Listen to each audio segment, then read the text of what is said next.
नमस्कार, मेरा नाम माधुरी गुप्ता है। सब्जेक्ट है पॉलिटिकल साइंस और मैं बीए सेकेंड ईयर का सेकंड पेपर पढ़ा रही हूँ। उसमें हम चीन के संविधान का अध्ययन कर रहे हैं और इससे पहले के वीडियो में हमने स्थायी समिति की रचना और उसके अध्यक्ष के बारे में अध्ययन किया था और आज हम उसकी शक्ति एवं कार्यों के बारे में अध्ययन करेंगे।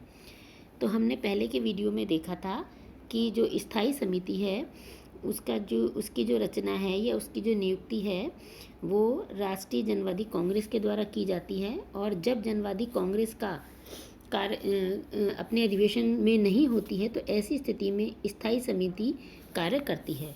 और नया जो संविधान है उसके अनुच्छेद 67 के अनुसार स्थायी समिति निम्न कार्यों एवं शक्तियों को करती है।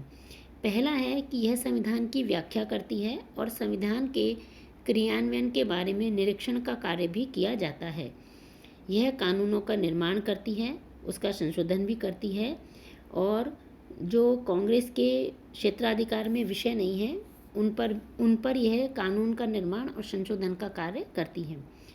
जनवादी कांग्रेस का जब सत्र नहीं चल रहा होता है तो ये कानूनों का निर्माण करती है।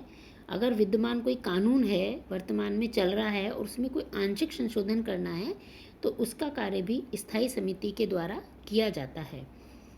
इस समिति के द्वारा विभिन्न संविधियों की व्याख्या भी की जाती है। कांग्रेस के सत्रावसान काल में आर्थिक व सामाजिक विकास की योजनाओं को स्वीकृति प्रदान करती है, यानी बजट को स्वीकृति देने का कार्य भी स्थायी समिति के द्वारा किया जाता है। यह राज्य परिषद, केंद्रीय सैनिक आयोग, सर्वोच्च जन न्यायालय, सर्वोच्च जन प्रोक्यूरेटरों के कार्यों का निरीक्षण भी करती है और उनकी जांच भी करती है। राज्य परिषद द्वारा निर्मित उन प्रशासनिक नियमों, आदेशों तथा निर्णयों को भी रद्द कर सकती है जो संविधान के प्रतिकूल हैं। अर्थात संविधान के प्रतिकूल जो भी प्रशासनिक नियम, आदेश या निर्णय राज्य परिषद के द्वारा दिए जाते हैं उनको यह रद्द कर सकती है। स्थानीय निकायों द्वारा निर्मित उन निर्णयों व नियमों को भी रद्द कर सकती है जो संविधान के प्रतिकूल हैं। तो यानी संविधान के प्रतिकूल स्थानीय निकायों के द्वारा जो भी कार्य या निर्णय दिए जाते हैं, नियम बनाए जाते हैं, उनको रद्द करने का अधिकार स्थायी समिति को है। यह जब राष्ट्रीय जनवादी कांग्रेस का अधिवेशन नहीं चल रहा होता है तो यह मंत्रियों का चयन भी करती है, सिलेक्शन करती है। ऑडिटर जनरल और राज्य परिषद के महासचिव के चयन के बारे में भी निर्णय करती है। हमें पता है कि कांग्रेस का अधिवेशन बहुत कम समय के लिए चलता है, तो ऐसी स्थिति में यह कार्य भी स्थायी समिति के द्वारा किया जाता है। जब राष्ट्रीय जनवादी कांग्रेस का अधिवेशन नहीं चल रहा होता है तो यह केंद्रीय सैनिक आयोग के और इसके सदस्यों के चयन के बारे में निर्णय का अधिकार भी इसके पास में आ जाता है। सर्वोच्च जन न्यायालय के सभापति के परामर्श से सर्वोच्च जन न्यायालय के सभापति तथा अन्य न्यायाधीशों, न्यायिक समिति के सदस्यों, सैनिक न्यायालयों के सभापति की नियुक्ति करती है। यह उप प्रोक्यूरेटर जनरल, प्रोक्यूरेटरों की समिति के अन्य सदस्यों की नियुक्ति करती है। तो इस प्रकार हम देखते हैं कि उच्च स्तरीय सभी नियुक्तियां स्थायी समिति के द्वारा की जाती है जबकि कांग्रेस का अधिवेशन नहीं चल रहा होता है। विदेशों में जो राजदूतों की नियुक्ति की जाती है या अन्य जो उन राजदूतों के नीचे के जो अधिकारी हैं उनकी नियुक्ति का अधिकार भी इसी समिति के पास में है और इसी तरह से उनकी पदच्युति का भी अधिकार इस समिति के पास में है। विदेशों में से किए जाने वाले समझौतों व संधियों का पुष्टिकरण भी यही समिति करती है। विदेशों के द्वारा जो संधि समझौते होते हैं उनकी पुष्टिकरण का कार्य भी इसके द्वारा किया जाता है। जिस तरह से हमने अमेरिका के संविधान में पढ़ा था कि राष्ट्रपति यानी कार्यपालिका के द्वारा जो भी संधि समझौते किए जाते हैं जब तक सीनेट का अनुसमर्थन नहीं होता तब तक वे लागू नहीं होते हैं, उसी प्रकार यहाँ पर भी कार्यपालिका के द्वारा जो संधि समझौते किए जाते हैं उनका पुष्टिकरण इस समिति के द्वारा आवश्यक है। सैनिक व कूटनीतिक उपाधियों का वितरित करने का अधिकार भी स्थायी समिति को है। राज्य की ओर से दिए जाने वाले विभिन्न पदक, उपाधियां या सामाजिक क्षेत्र में अच्छे कार्य करने वालों को जो भी उपाधियां दी जाती हैं वे उन सभी की स्वीकृति भी इस समिति के द्वारा होती है। विशेष समाधान देने का अधिकार भी इसको है। कोई अपराधी है और उनको क्षमा करने का अधिकार भी इस समिति के पास में है। देश पर आक्रमण होने पर युद्ध के प्रतिरोध हेतु निर्णय लेने का अधिकार भी इसके पास में है। अगर कोई ऐसी स्थिति उत्पन्न हो जाए तो ऐसी स्थिति में निर्णय का अधिकार भी इस समिति के पास में है।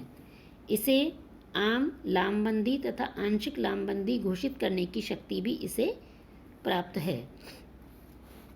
अब 2004 में संशोधन किया गया जिसके अनुसार संपूर्ण देश किन्हीं प्रांतों, स्वायत्तशासी प्रदेशों या केंद्रीय सरकार के अधीन प्रत्यक्ष नियंत्रण वाले नगर पालिका क्षेत्रों में आपातकाल की स्थिति की घोषणा करने का अधिकार भी इस समिति के पास में है। यानी इमरजेंसी अगर लागू करना है तो उसका जो डिसीजन है वो भी स्थायी समिति के द्वारा ही किया जाएगा।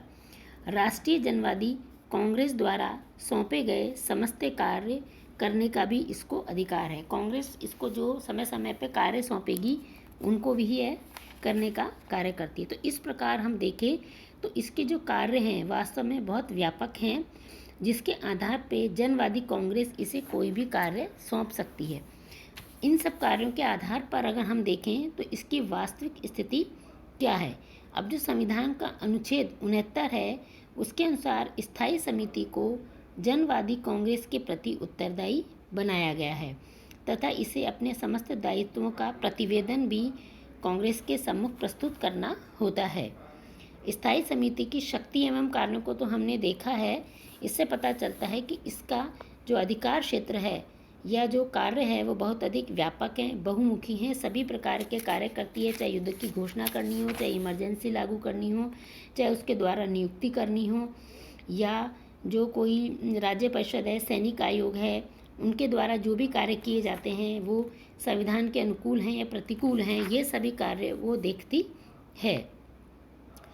इस प्रकार जो कांग्रेस की जो स्थायी निकाय के रूप में जनवादी कांग्रेस के अधिकारों का बहुत सीमा तक इसी के द्वारा संपादन किया जाता है कि वास्तव में जो कांग्रेस के अधिकार हैं उनकी प्रयोगकर्ता स्थायी समिति है।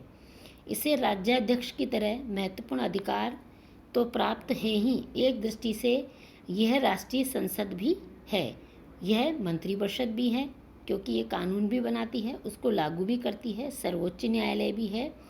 इसीलिए रॉबर्ट एलिगेंट ने इसे सरकार की सर्वोच्च संस्था यानी supreme body in the government कहा है।